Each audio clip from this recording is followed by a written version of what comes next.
nice article in the Managing Madrid blog. Wonderful lads that do a great job there. And worth reading about that man there. Karim Benzema needs to rest, and the numbers reveal why. Times ended up almost looking like a 6-3-1. Some very good writing about that on the Managing Madrid website. First rate podcast as well. Of course, Fede Valverde was a huge part of the equation.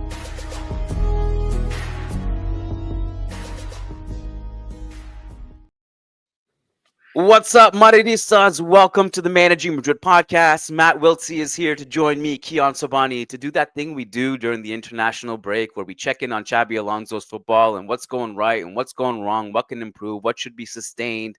As we speak, Matt, Gonzalo Garcia is scoring with the Spain U21 team. I'm sure he'll come up at some point during this podcast. Jude Bellingham has been in the news for unnecessary reasons for a few days now.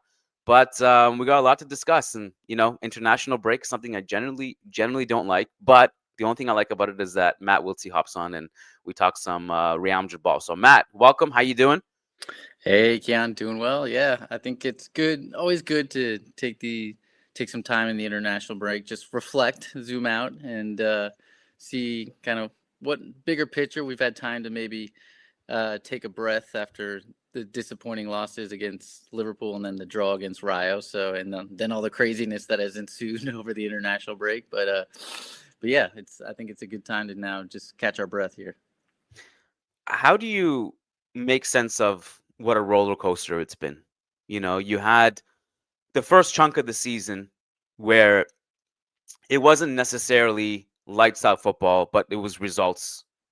It was getting results, right? We were winning all the games. Then we had the Atletico thing happen. Then we still kept winning after that. Then we had, I think, like a 2-game period where it was like, oh, now we're getting results and good football. That was Barca and Valencia.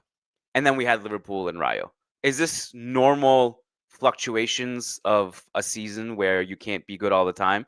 Is it like, are you concerned about some of this stuff more than others, or are you more optimistic? Where do you stand on it?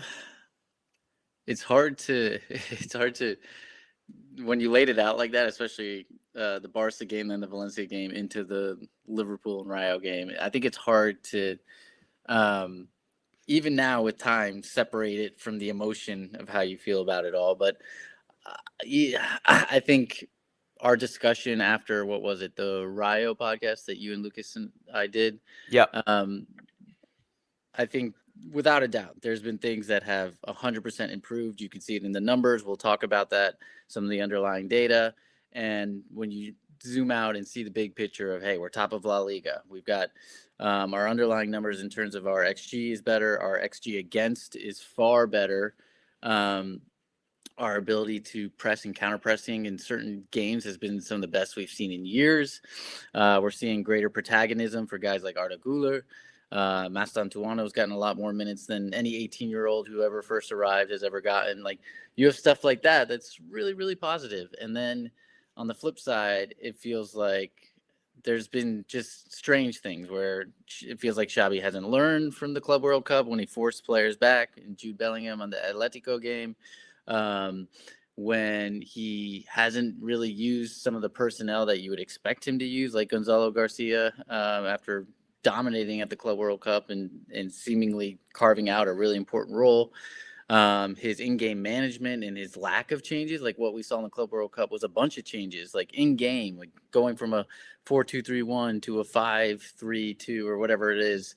And we just haven't seen that at all. It's been a rigid 4-3-3 pretty consistently.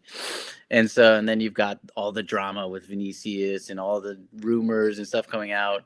That's just made it feel a little bit more toxic, at least going into this international break and following those two results. And so it's certainly been up and down. But again, I think for you, for me, and for most on listening to this podcast, I think we're really going to be judging come the springtime when Xabi's gotten a lot of like, hey, there's no more excuse of this is a team in development and process. Like, yeah, it is, but you've had almost 9 months now, and now is the time where the message should be starting to get through. You've identified clear roles for players, all that stuff. So, yeah, I think it's too early to say, but do I like a lot of things? Yes. Are there a lot of things I've been disappointed by and surprised by? Yes. I think we're starting to get into the no excuses territory now. November, so we've had August right off, first couple months right off in the sense of like, okay, it's still new, but you're still winning.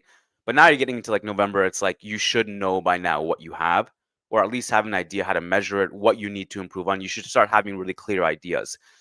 And that's, to me, like, I'm not 100% sure if he knows even what the team needs to be at this point.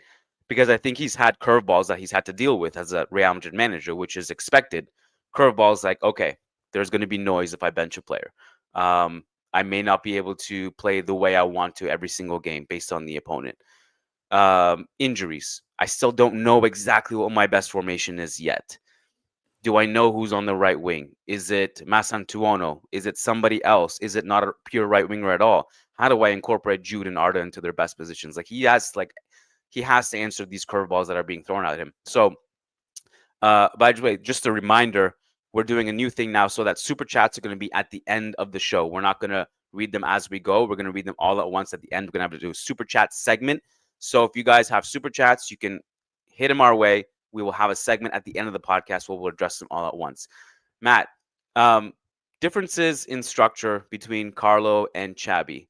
It was funny because in the Toronto podcast, we were talking about, Carlo Ancelotti and his style of football and the freedom of expression he brings, whereas Xabi Alonso has a little bit more of a rigid philosophy in the way he wants to attack and build up. How do you see the transition from Carlo to Xabi? Like, what have you seen so far, a few months in?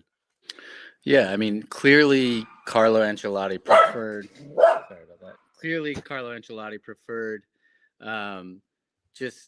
He was open to open games and transition and chaos and relying on Vinicius and Mbappe and playing those players or playing to the individual talent. Hold on 1 second. Let me just let that out real quick.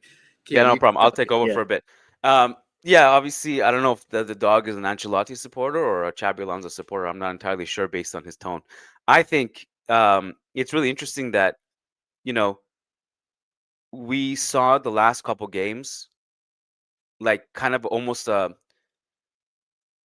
regression back into some of the stuff we saw last season, just in the sense that like it was very Vinny iso ball heavy and the movement off the ball was hit or miss. Teams had more it was easier for them to defend because the offense was a bit more predictable. So I just felt like, again, this kind of goes back to like growth is not linear. You take 2 steps forward, you take 1 step back. All those things you want to build towards. It's not going to be perfect all the time, but yeah, continue. Yeah, sorry about that. And I agree. And so I think, whereas Carlo thought like, hey, if the game gets open in the second half or we lose a little bit of control, I'm willing to bet my team will win that end. Whereas Xabi's kind of the opposite in that he wants total control, and he wants control through possession. He wants control through rest defense. He wants control through counter pressing and winning the ball high up the pitch. And so we see that. I mean, we see that in the numbers. So let me pull them up here. Our defensive line this year is a little bit higher. We're seeing a meaningful drop in our XG against on a per 90 basis. So teams aren't able to pull off as many shots against us. And you take out that Real Sociedad game where we got a red card too, we're seeing more possession. So we're averaging around 67 to 70% possession, whereas last year was closer to like 60%. I mean, think back to a lot of those games where we talked about how, hey, Thibaut Courtois really hasn't had to do anything. Now, I feel like we can all agree that that's changed. And you mentioned how it feels like we've kind of regressed to Carlo ball almost in the last few games where Thibaut has really been relied upon. But early on, we saw a lot of things that just kind of tick the box on, hey, these are clear changes. And I wanted to ask you, Kiyan, like, what do you think has caused some of the regression and some of the change from, like, because we saw clear stats, clear in the gameplay, everything. It looked very obvious of some of the changes Xabi was trying to do. And then now, over the last few games, it just feels like that's quickly kind of subsided and it's almost reverted back to Carlo ball. So what do you think is the cause of that?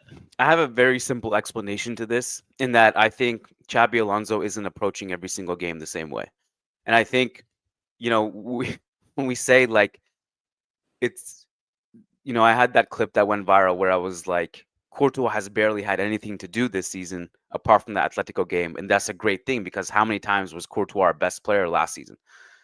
And it's almost like you have to put an asterisk beside it, which is like, Courtois hasn't had anything to do this season unless we're playing a big team away from home. And it's like, okay, so Courtois has to really come into action in those games. I think what I've liked generally from Xabi-Ball, even like at the beginning of the season when we're getting results and people were not necessarily floored by the performances, I still liked it because I think the approach was correct. We were starting the games with a lot of intensity and pressing. We were creating chances. And the main criticism that we had was that we're not converting chances. We're like dominating possession. We're pressing. We're winning the ball. We're creating chances. Then by halftime, it's either 0-0 or 1-0, right? And so the second half, you get gassed. You've been pressing so much, and now you don't have like the sizable lead that you can take into the second half and close out the game.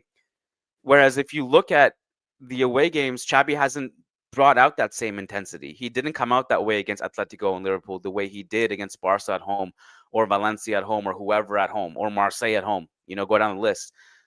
So why did we go away from that? And I think Xabi, again, was just going more conservative with possession, holding the ball as a form of defense, and not necessarily being incisive and not pressing because he didn't want to risk, the back line getting exposed by elite opposition. He didn't want to risk Mohamed Salah running in behind, And so those situations, I think it's like actually does more damage. Is counterintuitive because you think you're being more conservative to make sure Courtois doesn't get tested, but what you're actually doing is actually inviting the opposition to create more. And so I think we've had multiple like progressions throughout the season where we say, okay, the next step is this, the next step is this, and you can kind of like see the main issues every time. And right now, I think the next step is like you need to bring that same intensity to every game. You need to bring that same intensity away at Anfield, away at the Vallecas. And if the team gets tired by the second half, so be it. You have literally one of the deepest squads in Europe. You have 5 subs at your disposal. You made only 3 of them at Anfield. And you're not using Gonzalo Garcia. You're not using this player or that player. Like, we have bodies. We have capable bodies, not just like fluff depth. We have real depth that we're not using. So let them run themselves into the ground. Let players come in the second half to take over and bring some fresh legs and energy and continue to sustain the press. And by that time, if you need to go into a lower block, do it, because you can. You did that against Barca. You had the lead. You had a solid defensive performance in that second half. Do it. But I think the next step is that Xabi needs to bring that same intensity in every game and not just the games at home is my and people still think I'm crazy. I think we're going to win that Manchester City game because it's at home. I think we're going to approach that with certain intensity, but I think you need to bring that to more games, and you have the squad depth to do it. How many times has Xabi Alonso talked about we have a big squad, so we'd like to see him use it again. Like you and I were talking about this with Lucas again after the Rayo game. We're just surprised that some of the trends that we saw early on are not trends anymore. Yeah. Yeah. And your point on, hey, just if you're tired, especially given the Xabi Alonso pressing system does exhaust you pretty quickly, then, and I think we saw a trend of the team being kind of tailing off in second halves, especially early on, then yeah, make those substitutions early. You've got the depth, make those substitutions at the 60th minute. And he hasn't been doing that.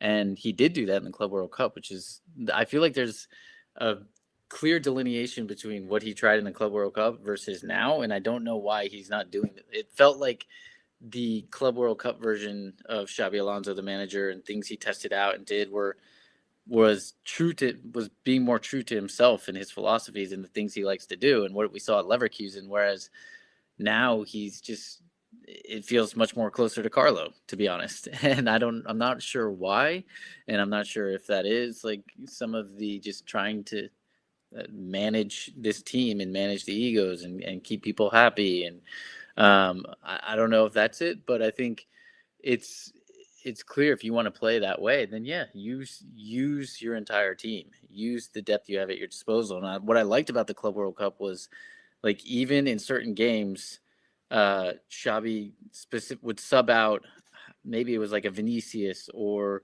who else was playing on that, right? Or like an Arda or a Jude or something, like one of those bigger names, and keep on Gonzalo Garcia for the full 90, because he loved how much Gonzalo Garcia was pressing the center backs and was cutting off certain angles and was doing all the off-ball work. And he could even move him. Remember that one game he moved him to the left? I think it was when we went down to 10 men. He moved Gonzalo Garcia to the left and put Vinny centrally because Vinny wasn't doing the defensive work and he knew Gonzalo would. Like, I don't know why, like those types of decisions, that being that bold and just having no nonsense, no sympathy for those that aren't doing what he wants them to do. Making those types of decisions, I just feel like he's not doing that anymore. You know, it was bittersweet because I saw Gonzalo Garcia's goal before we started recording, and it's like that's exactly what we need. The way he scored it, and what he did, it was what he did in the Club World Cup too. Yeah, he's an intelligent off-ball mover, and he scored with the head. He made that run to the near post. The ball was in the air with a really good cross, and scored. And I have to be honest, I'm a little bit worried about it, not just because of this season, because you could make the argument maybe like, okay, well, he's really young. There's time for him. But let's think about just that in itself. Like, how true is that? He's 21. He's not a teenager. Mbappe is not going anywhere. Vinicius, I honestly don't know what's going to happen there, but he's probably not going anywhere. So are you going to, when is the time to get Gonzalo Garcia on the field? It's kind of more urgent, I think, than people realize. I also just, I don't get it, obviously, why he's not playing. You know, this is a segment we've beaten to death. But he can obviously play on the left wing as well. We've seen that. But again, like, you got to find time for him. You have to find time for him. He solves problems. And he's really good. He's kind of like this mix of like this old school 90s striker, but also has the intelligence of the modern pressing and the link up ability. The goal he scored today actually kind of reminded me of Morientes a little bit. Yeah, he's got a little bit of Morientes, and he's got the work rate, I think, of Raul. He works just like Raul did, just so incredibly hard. And that's invaluable to especially this team when you could use some more of that. And so it's just strange. I mean, I don't think it would be such a big topic if he didn't, like, obviously this was a kid that just got promoted directly from Castilla and didn't have the Club World Cup he had and didn't have the prominence he had against big teams, then we wouldn't be having these discussions. But then for him to just fall off a cliff after that is just bewildering. And I think, to your point, like, if his role stays exactly the same from what it's been to this point till the end of the season, I think he leaves. Why would he stay? I mean, it's great to be at Real Madrid, but if you're not going to play at all and you've got the potential he has, I know Betis was interested in him. Think about that. That would be a great fit for, I'm sure several clubs around Europe were heavily interested in him. And especially finding a profile like that and a striker like that in Europe nowadays is very difficult. So I there would be no shortage of suitors, and I'm sure if I were him, I'd seriously consider leaving. Also, like, I'm just totally against the idea of even sending him out on loan. Like, I know that's not what you're saying, but you're just talking about like realistic options if this continues. Just because, like, we can give him playing time, like we need his profile. Like, it's not adding up to me. Tabling the Gonzalo Garcia thing for a second. What have you how do you, based on what you've seen so far, the players that have played, what they have contributed, and how they've contributed, how they performed or not performed, what do you think is the best pairing up front, whether it's 2 up front or 3 up front? I was looking at the minutes today. There are so many players who are barely playing that when I look at their names, I'm kind of like, that's a real player. Like, he can play, he can ball. Like, even if he's not a superstar, let me just bring the tab and look at the minutes. But I think it was several players have played under 200. Gonzalo Garcia has only played 99 minutes, and these are league numbers. 99 minutes for Gonzalo Garcia, 12 minutes for Endrick. Rodrigo and Brahim are like in that 200 to 300 minute range. Ceballos has barely cracked 300 minutes. So I kind of like will go back to this. I'm a little bit confused because I feel like this promise that Xabi gave us of like we have a big squad and we want to rotate a lot and make a lot of these subs. I'm not seeing that happen. And I'm not sure, like, because I don't think the players on the field necessarily are playing at that level where they can't be taken off. So I wanted to see how you would juggle the minutes, both with starters, like how would you line that up, and also who should be getting off the bench more. Yeah, I mean, I think another point we made after that Rio podcast or Rio game was we don't have any sparks off the bench right now, or like at least we theoretically do. Like, yeah. Rodrigo and Brahim should be sparks off the bench, but they haven't been. And I think that's the tough spot, and that's where you need to get a little bit more creative. Maybe Endrick and Gonzalo would be those sparks. Like if you give them the chance, youth usually tends to be. And so, in terms of our starting 11 and what I would do, I think it is a challenge now trying to fit in Jude, Vinny, and Mbappe all together, and especially if you're keeping Jude within the midfield. But I think we talked about it. I honestly, we haven't seen it at all. But I would love to see us try with Tchouaméni moving back into kind of that distributor pivot third center back role, wing backs moving up in Carreras and Trent, and then you have Bellingham as the 10 with Vinny and Mbappe up top, and then Arda and I guess Fede in the midfield there. So I think it's probably the best way to fit the profiles. You do worry a little bit about width, and one of the things that Xabi talked about in the Club World Cup was Trent being isolated when, hey, we're left side dominant, we're left side heavy, and then we switch the ball to Trent, and he's not a guy that's going to kick the ball past someone and then whip the ball in. Like he needs players to combine with before he can create enough space to hit that long diagonal or whatever the cross may be. And so I think that's where maybe some of the concern is. And Xabi's always, during the Leverkusen days, he was really big on having width and making the field as big as possible. So that's why I think he's been trying to push or stay as consistent as possible with this 4-3-3, because it does give you that width. And it's a system that the team is used to. But I think at this point we have to be able to shapeshift. Like that's what we did under Zidane. We were the chameleon team. Like we could adapt to whatever game state and whatever team we were playing against. And I think we need to see more of that. Like, yes, Xabi wants to bring in this structure and the control and more rigidity, which is what we needed. But I also think like let's have multiple phases or multiple approaches to that, rather than just like this one size fits all 4-3-3, same players, make substitutions in the 88th minute, and it's personnel that doesn't really make sense. Like that's where we're getting frustrated. I'm at a point where, and this is an extreme, maybe radical take, but I think Gonzalo Garcia needs to start. We have too many players who can play the final ball and not enough players who can to be fed. That's the reality.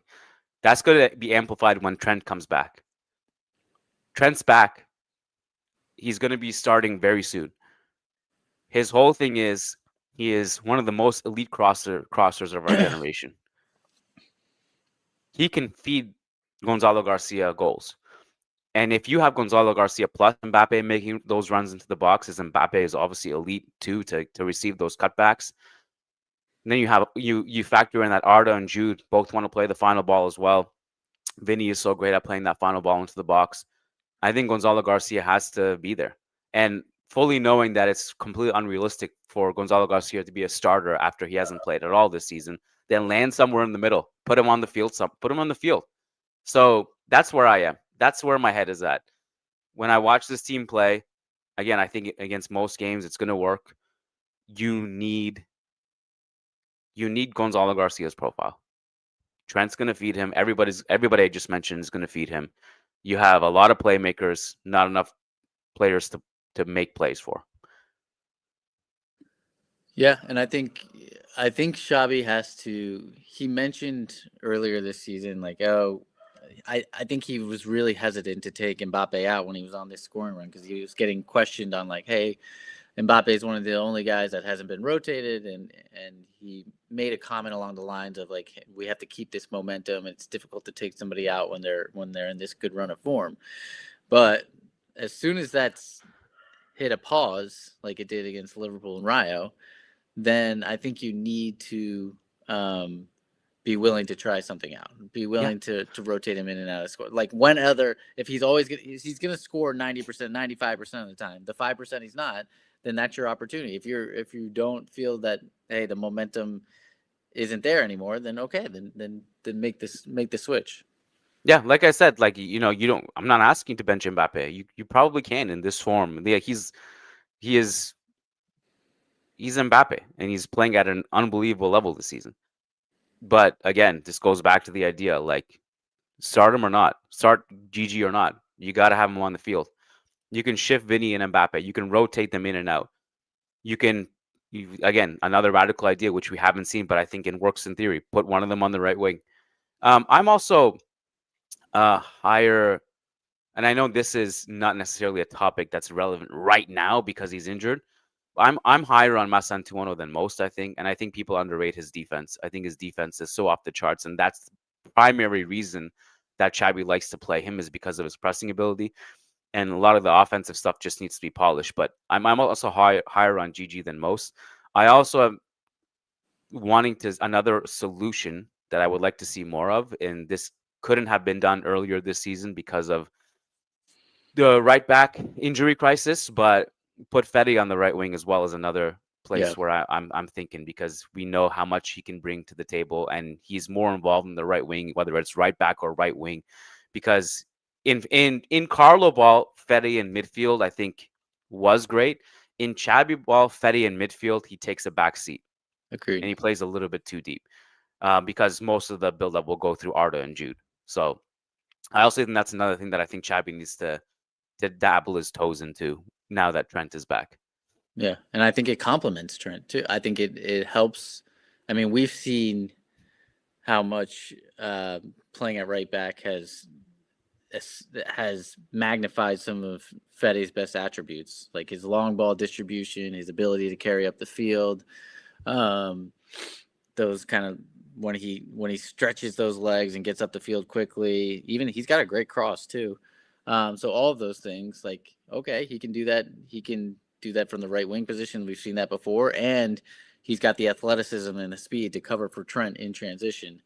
So I think those two profiles would actually complement each other on the right wing. So there's definitely things he can do. And I think that's the point we're getting at, is like Xabi doesn't need to continue. It seems like he's putting a square peg in a round hole and like continuing to try the same things over and over again, when he was supposed to come in as this guy that was going to test different things, be super tactical, change our method of doing things, and rotate different players, bring in the youth, test out the youth system. Like, we were going to see Thiago, what is his last name?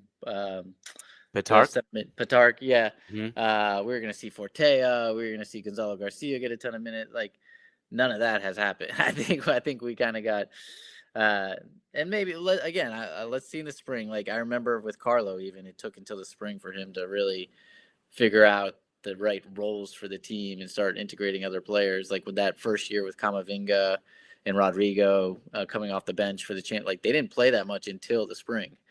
And so after that PSG disaster is when he the second leg is when he figured out, I can actually play these guys.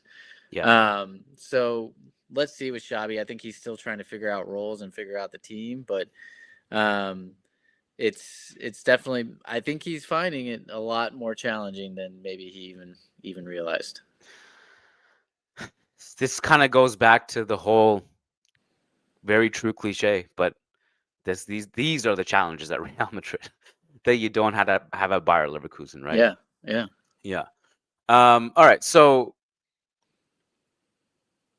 what else? Like, where do you want to go from here? I mean, just tactically, I think some things that we've seen that have changed is we're definitely playing through central channels a lot more. And I think a big portion of that is Arda Güler, particularly when he was playing as the number 10. The number of passes, key passes, and just final shot creating actions that we have from zone 14 are much higher this season than they were last season. And I think that's a big just proportion of that is Arda Güler.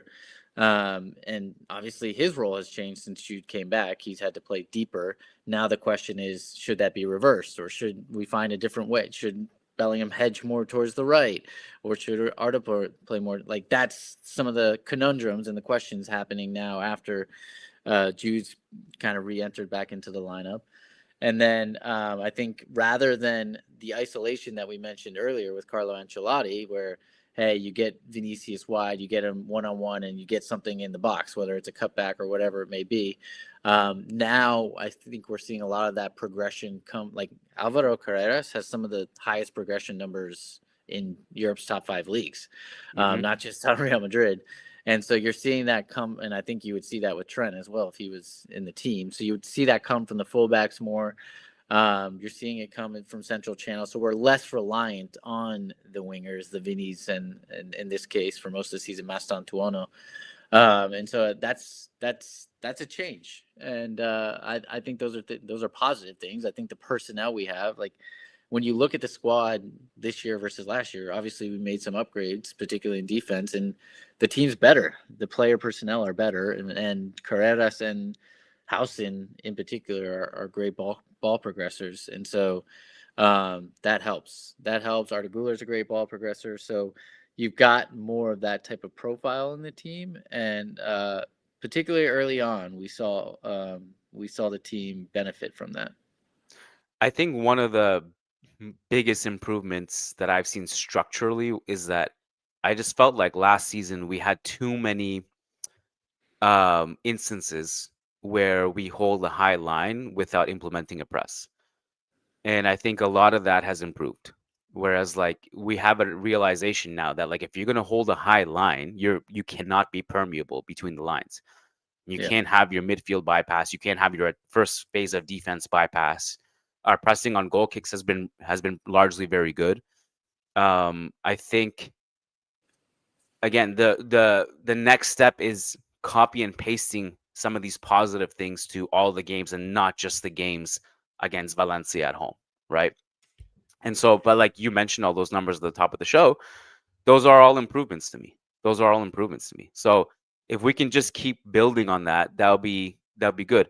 I also think like if you're going through the improvements since last season, obviously some of them are not just structural, some of them are literally upgrades in players. Alvaro Carreras is an upgrade at left back. Yep. You know, we have 3 right backs now, whereas last season we had Vasquez plus Fede. And last season it was much more problematic taking Fede out of midfield to play him at right back because we just didn't have enough steel in midfield because we had injuries in midfield as well. Arda Güler, another reason why that has happened because Arda Güler wasn't being used last season. Now he is, and I think he's been fantastic from a creative standpoint. I mean, and again, like how do you incorporate him and Jude? Because you have 2 elite players who occupy similar zones, and you're trying to get the best out of them. But I'm actually curious to know what you think of that specifically, Jude and Arda. Best positions within the context of this team. I think they both have the same best position. I think that's the problem. I think that's the issue that Xabi Alonso's running into. And obviously, with Mbappe and Arda Güler, you had one of the best tandems in Europe, statistically, and just, hey, yeah, we could all attest to that within what we see, what we saw throughout each game. But I think it may come down. I would not be surprised if we see Arda move to the bench for some of the big games. I hate to say it because I love him. I love watching him, and I love what he brings to the team. But I think if it's a 1-for-1, you have to pick one over the other. Right now, Bellingham is the better player, and they both have the same position. And I think Bellingham would get the nod at the number 10. And you have to. That's what I'm saying. In that Xabi has to make the big calls, and like maybe they're big calls that even he doesn't want to make because he loves how these guys are performing, but they don't mesh well. And so at some point you have to decide for what's best for the team. And I think it may mean that Arda goes to the bench. I don't think you have enough ball progression if Arda moves to the bench.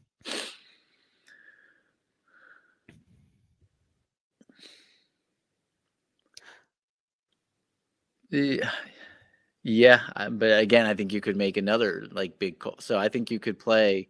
All right, if you want to play with you say Bellingham is a number 10.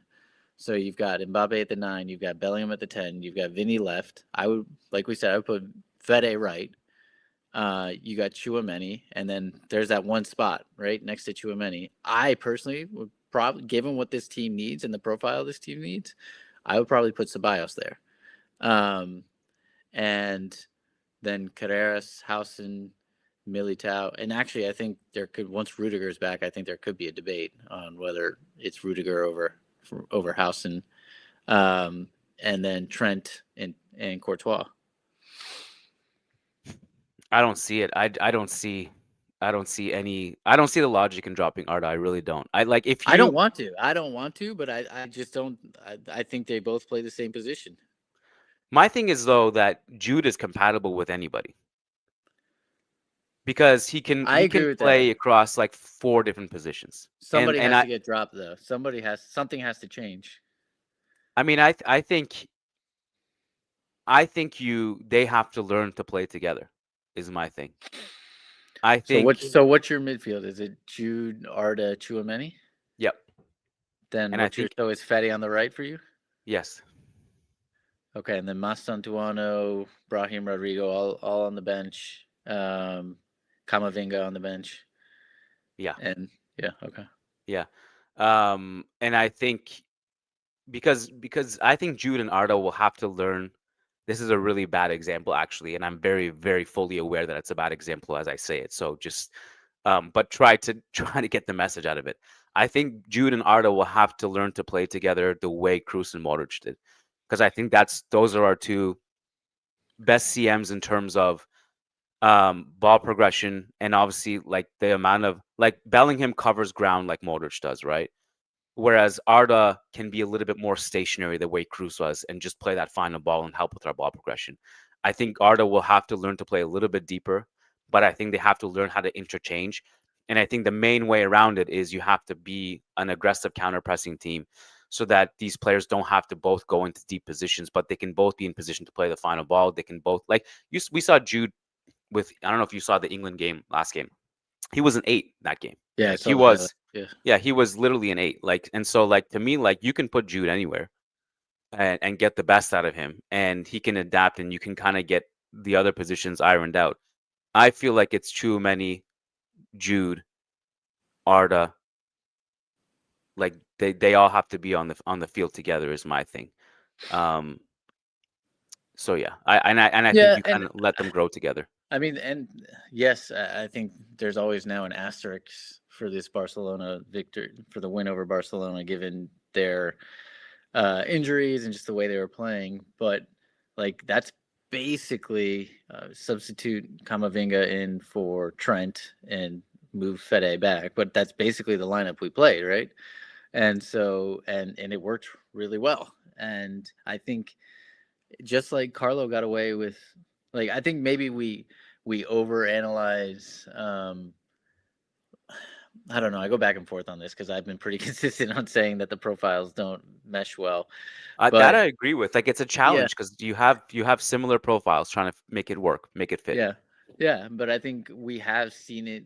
Like that game, I feel like is a good example of like how it can go well if everybody's bought in, if everyone's doing their role, if everyone's and you make certain tweaks. Like because initially Camavinga wasn't starting on the right in that game, but Xabi saw that hey, that tweak needs to be made. He made it almost immediately, and like if you can do things like that, then I think it works, and you've got the collective, the team moving as a collective, just like we saw with Ancelotti when Isco and James and Modric and Kroos was the starting midfield with Ronaldo and Benzema on top. Like that worked because they were a good collective unit, and so everyone has to be like. There's very little room for error, and right now we've had way too much room for error. Yeah, and that's you get punished against elite teams who will pick you apart in any tiny margin of error that you got wrong, which other teams can't. And honestly, even that team, the Isco James, that team, like if they were playing in today's against today's elite opposition and some of the manager, like the way football has evolved, I think they would probably get. I think that midfield would get sliced. I mean, with struggle in transition. I mean, I think we literally saw how difficult it was to sustain, like similar to that. Like, in 16, 17, we had mostly Isco in the diamond because Bale was injured most of the time. And it worked really well. And then 17, 18, the next season. Oh my God, it was a disaster. Remember? It was a disaster. All we kept talking about was like how Isco was in no man's land in transition. Yeah. I remember the hours-long pods we did. And literally whenever Bale was on the field, it solved the problem because Bale would defend like a maniac on the wing and bring symmetry and obviously crossing ability, shooting ability, area ability, all that stuff, and it would solve the problem. But excuse me, I understand the concern you would have with Arda and Jude together, but I go back to saying I think it works because Jude can be paired with anybody. He's that good and he's that versatile. So if you want, then you have to decide who you want deeper out of the two. Is essentially what I'm saying. I think but then Jude likely can't make. I guess he could still make his runs into the box, but then Fede would have to drop in if he sees that happening. Yeah, which is the benefit of putting Fede on the right wing because he has an understanding of when to shift narrow and when to go wide, and it's like an offense-defense thing. Yeah. And he's smart enough. And those two could even. Enough. I mean, all three of them, honestly, Fede, Jude, and Arda could interchange too. So yeah, I do think there are times where, like against Rayo, I saw it quite a bit where Mbappe makes the right run, and if it's not Arda on the ball, Mbappe doesn't get the ball in those situations. Yeah, I saw that. I mean, you probably saw that same clip that was doing the rounds on social media after. Did you see that where it was like there was an edit of all of the, because people were criticizing Mbappe after the Rayo game, and then there was an edit of like all the runs he made where he didn't get the ball in that game. And I mean, there were several, and the pass was on. And there were several runs that he made where he just didn't get the production. He didn't get the pass. And so it's not really his fault. Yeah. And so yeah. And I just think we haven't seen, speaking of rotations between players in terms of like on field, like I feel like we haven't seen much of that either. We haven't seen like players swap positions or, it's almost like it become a little bit too rigid. I don't know, and I think that's where the balance has to come. It doesn't need to be the extreme of overly fluid and a free for all, but when it's too rigid, it can be a little bit easier to defend as well. And I think Xabi will have to find that balance. I think, and this goes with this. I think is part of the natural continuity you would get with playing the same players together until they just kind of keep meshing and understanding each other a little bit better. Like the Arda and Mbappe connection is really hard for me to deviate from because of how efficient it is and how impressive it is. I mean, what I like about Arda too is that as soon as he gets the ball, he's looking up to see who's making the run, and he won't miss you. Yeah. And if it's not on, He's generally very good at taking care of the ball, escaping pressure, and finding a more simple pass. Um, I also think his big game thing is exaggerated. I think his physicality issues are exaggerated. Yeah. No, I mean, you and I both talked about how he's been in our big games this season. He's probably been our best player in a lot of them. Obviously, he made the mistake against Barcelona, but he was great outside the mistake. And I know that's kind of a weird thing to say because it was a pretty consequential mistake. But and I like the statement that Xabi says, where he says, like, look, I mean, we're investing in these guys now so that it pays off later. And we had to invest in Marcelo. We had to invest in Ramos. We had to invest in young Vinicius. Like, they all made a bunch of mistakes. They were all really raw. Like, honestly, Arda's probably much more polished than any of them at that age in terms of just technique and final decision-making. Now, some of the things he does, like, hey, the mistake against Barcelona, yeah, like that's something I think we saw in the Club World Cup too, where he got away with it, but he did it there as well. So, like, those are things he needs to work out, but I'm willing, like Xabi Alonso, I'm willing to invest in that because I think he's got so much upside as a player. He's very unique. Like, if you're trying, we're not going to be able to sign Vitinha, right? Because that's just the world we live in now. Well, then Arda Güler is Vitinha at 20 years old, like, versus Arda Güler. You got to invest in him. Give him 3 more years, see where he's at. Like, that's what it just takes time. And I know that's not the answer people want to hear, but sometimes it is. No, I mean, I honestly, I don't even like when we're talking about growing pains, I still don't see like what the issue is, generally speaking. You have a player who's like among the best creators in Europe, statistically speaking, and you're talking about growing pains. I'm like, just he's literally taking the leap we've asked him to. He's never going to be one of those guys that's not willing to do the work. Like, he may not be athletic enough to like keep up sometimes, but for the most part, like, he'll put in the work. And I've actually been surprised by the energy and effort and some of the defensive challenges that he's made in the past. So I've liked it. Like, honestly, like I think even if you watch him play, he just works hard. Like, there's not a question about his effort. He's tracking, he's pressing, he's there defensively when you need him. He's trying to help you escape pressure. Like, I have no issue with his work ethic, defense, nothing. I think he's been good defensively. So that, I mean, and I agree with you, and that's something that I had written about a couple months ago, where you don't have this huge market of Kroos Modric replacements. You have good players, and it's like, is the juice worth the squeeze of like buying these players, and then they're kind of good, but they're not good enough necessarily to bench Arda, and then obviously it stalls his playing time. So I think it was the correct decision to just give the keys to Arda. So this is one of the things that I'm always surprised, to me, as like someone who watches the team play regularly, as you guys do. One of I think the main issues that I've seen that I don't think has been discussed at all, and I'm kind of surprised it doesn't get discussed as much as it should, is that I don't think enough people are going to moji-mates.com. And if you go to moji-mates.com, that's moji-mates.com. Guys, it's like every day when you log on, they got new stuff. They got BBC era. BBC is like trending again because we're talking about all the compatibility issues we have in attack, the lack of aerial threats. Like, how perfect was the BBC era? So you got a bunch of new BBC swag. You got new hoodies, t-shirts. I love this one. This is very what season does this one remind you of, Matt? This color? Is it 2023-24 away? Yeah, first Bellingham season. Yeah. Imagine like rolling up to the gym with this cap on. Like, you would just get mass approach. It would be a cheat code. Go to moji-mates.com. Click on the Real Madrid section and just go crazy. Christmas is coming up too. Like, you got to take advantage. All right. Super chats or anything else you want to discuss?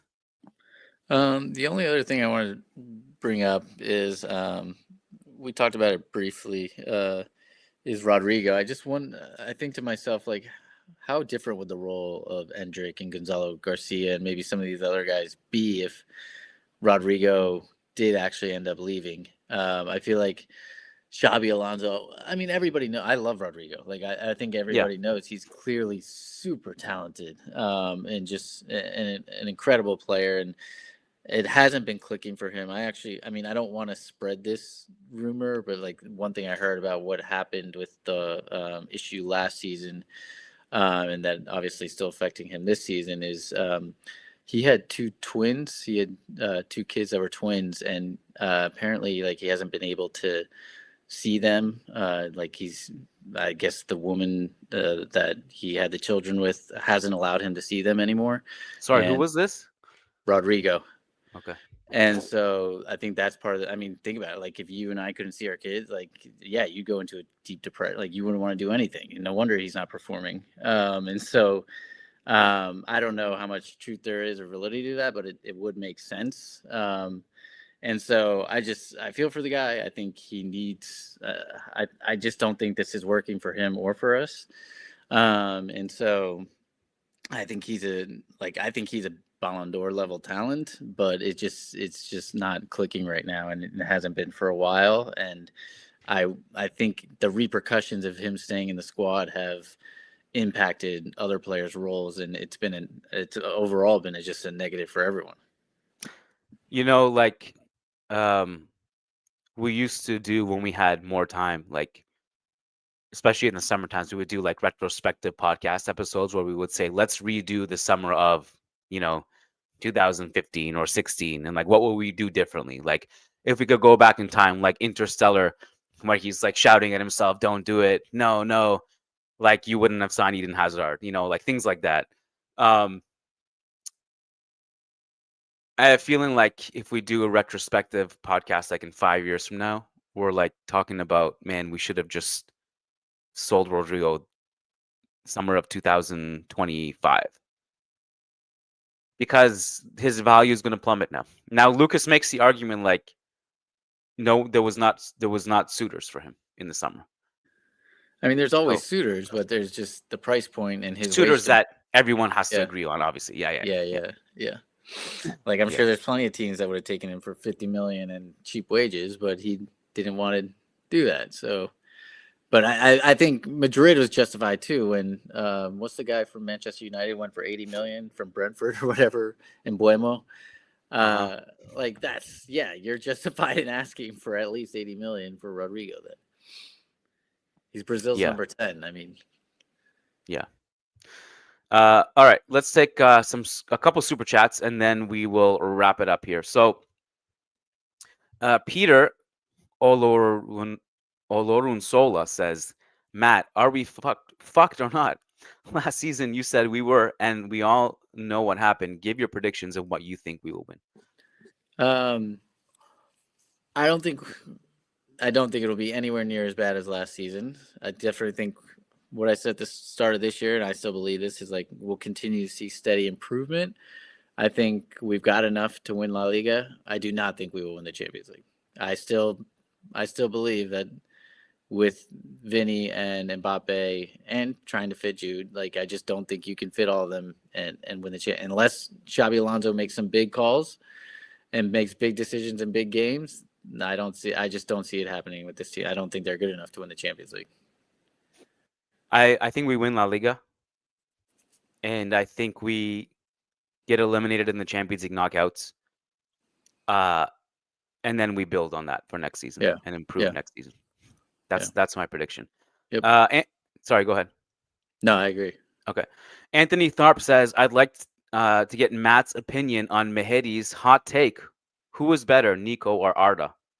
Oof. For me, I think Arda has a higher ceiling.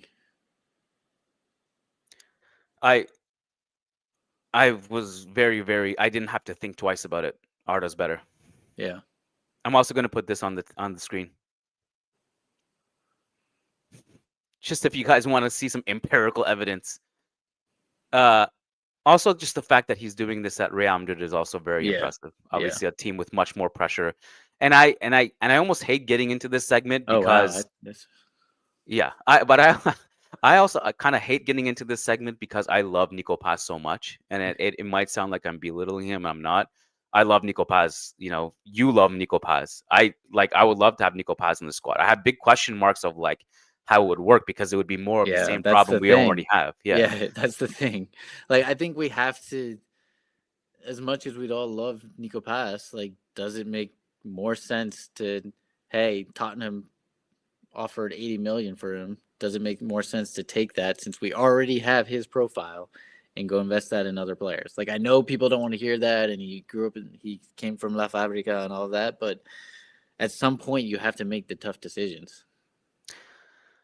We don't really need Nico Paz. We have Jude Bellingham and Arda Güler and Brahim Diaz. Like, we don't need him. It's a timing issue. Yeah. It's the same thing that happened to Odegaard. Yeah. It's a timing issue. So it is. I don't know. It's like a really unfortunate thing. Now, maybe he comes back, and actually, like, if you wanted to put him as a pseudo right winger, you could. But again, that's more of what we already have. So I don't like. You have Masantuono, you're trying to develop and all this stuff, and I love Nico. I love him so much. It kind of pains me to like, how do we make room for him? I'm really not sure. Yeah. Unless like one of these players truly take revolutionary I don't even know what the word is. They evolve so much that they become like a deep lying playmaker, and it's like they like become Pirlo, and then it fits. Yeah. Yeah. I just don't know if it's gonna. But that may not happen until he's like 30 years old. So. Yeah, I don't know. It's like a lot of these guys. Honestly, like, think about like Sergio Canales, when by the time he was 30, like, hell yeah, I would have had him in the squad for Real Madrid. Or Dani Parejo, like, oh yeah, he would have been a great player to have in the squad. Like, the timing wasn't right for them when they're 21, 22, 23. But then as they mature and get older in their career, like, yeah, I would have that guy in the rotation. Yeah. Like the timing thing, we miss out on a lot of great players, man, throughout our history. Hakimi's kind of another one. Yeah. Think about like Kovacic. Like, in the end, like, it didn't matter. Like, we won with or without any of these guys. So I'm not here sitting here crying about it, but I'm just pointing in reality. And others arise. Yeah. Like, that's the thing. Yeah. Yeah, I had no idea who Arda Güler was like 3 years ago. Yeah, exactly. There's going to be someone else I have no idea exists. Yeah. So it's part of the game. Before we sign off, I wanted to ask you, what did you see Arbeloa's quote on Joan Martinez? I did. Yeah. Obviously, like, it's a very calculated comment, intentional comment. It is. And I haven't been watching Castilla enough to have an opinion on it other than trust Arbeloa on what he said. So. No, I love it. Honestly, I love it. Like, I don't think it was like a comment to attack. Like, I don't think it was to say Joe Martinez has a bad attitude or anything like that. I don't think it was anything along those lines. I think it was just like, hey, you're an incredible player, but to make it at Madrid, you have to do X, Y, and like, this is nothing. What you're doing now is nothing if you want to make that step up. And I love how blunt he was. I love that it almost takes the pressure off of him, because it reframes it for everybody on like, hey, you need to remember what it takes to make the jump to the first team. Yeah. And so I think it's actually brilliant. And it's actually, I mean, I haven't watched pretty much any of Castilla either, but I've just been keeping a tab on their results and some of the players and like the stuff that comes through. And it looks like Arbeloa is doing a great job from the outside looking in. So, yeah. He's getting results. And again, like, I had the same interpretation as you did, in that it wasn't him throwing on the bus. It's like, my read on it was Arbeloa sees Joan Martinez as a great player with a bright future, and this is just a way for him to kind of light him up for certain things, and get the best out of him. This is the way. It was like I don't know, strict dad vibes. Yeah. Of like, holding your son accountable kind of thing. Yeah. He's a player I'm very excited for, and Arbeloa is obviously doing well at Castilla, it seems. So there was something else I wanted to ask you. I don't remember what it was. So I'm sorry that I don't remember, but concluding thoughts? No, just looking forward to this international break being over and done with, and not till March, right? Then that's the next one. So thank God. Just the amount of bullshit surrounding Jude in the last couple of days. Oh my God. Was I don't know if anyone watching here is from Africa, but I was just on Sporty TV. They have they broadcast in Africa, and they invited me on the show to talk about Bellingham and the whole thing. And I just to summarize it, it's like, it's not like you can't. I kind of gave up understanding why there's hate, because hate is not a logical thing. Like, you don't logically hate someone. It's never a logical, rational thing you hate someone. It's generally like, it's a player you're jealous of, or something you're jealous of, or you're butthurt because like he chose Real Madrid over playing in England or whatever. That quote unquote reaction being subbed up was a totally normal non-thing. At best, talk about it for 30 seconds and move on. Yeah. Were the Tuchel? So the only thing I saw from the Tuchel quotes was from Fabrizio, and I think so. I heard that, or like saw a comment that those were taken out of context or something. So yeah, I fell into the trap too, because I mistakenly trusted Fabrizio Romano for not taking it out of context, and he did. And it was like super disappointing. Like, he's just been doing things the last few years that have made me lose a lot of respect for him. But to also be part of that, to contribute to that with the platform you have, was highly irresponsible to me. But yeah, I think it was literally a journalist forcing Tuchel to accept that something happened. Because initially he was like, "What were your thoughts on Bellingham's reaction?" Tuchel initially was like, "There was nothing. I mean, I didn't see anything wrong." Like, and then he was pressed about it, and then Tuchel was like, "Okay, well, I guess I'll have to go and look at the film because we don't like bad behavior," and that kind of thing. That's how it was. So that's it, the way Fabrizio Romano tweeted that made it seem like Tuchel like actually called it out, and like, that's ridiculous. Yeah. And then 90% of people aren't going to go. 95% of people, including myself, aren't going to go and like actually look at what was said in the press conference. So, well, if it was tweeted out by like an aggregator, I would. Yeah. Because I don't trust those guys. Yeah. But for Fabrizio Romano to do it is like, I don't. I agree. So it's pretty disappointing stuff. And obviously, Jude doesn't deserve any hate, especially like he was great in that game. He was fantastic. And he's getting back to his best, which is great to see. And another ceiling raiser for the team. So we'll see. Matt, thank you for hopping on. It was great having you back. Slowly getting Matt Wiltse back, kind of like we're easing him back into the rotation, but it's nice to have you back. And wanted to thank everybody who came out to our Toronto event over the weekend. We did Friday pickup. Thank you to TAFC Academy for hosting us. Sunday podcast in person. That was so much fun. It may have been my favorite Toronto podcast we did. It was such a great crowd and such a great, lovely group of people. And we heard your feedback on the audio. Like, I think Mehdi and I's audio, that was the best audio the host ever had in a live podcast.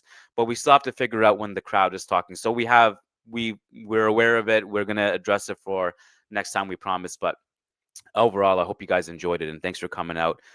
Thank you. And also make sure to keep it locked on the website, managingmadrid.com. There's all kinds of written analysis to tide you over if you don't have podcast content to get you through the international break. And Lucas and I will be back for mailbag later in the week. That's over on patreon.com/managingmadrid. Alternatively, you can hit the memberships tab on this YouTube channel. It's linked, and you can click on that and become a member there instead. Matt, thank you for your time. You're the best. Thanks, Kiyan. Talk soon, buddy. Thank you guys for tuning in live on the stream. Peace out.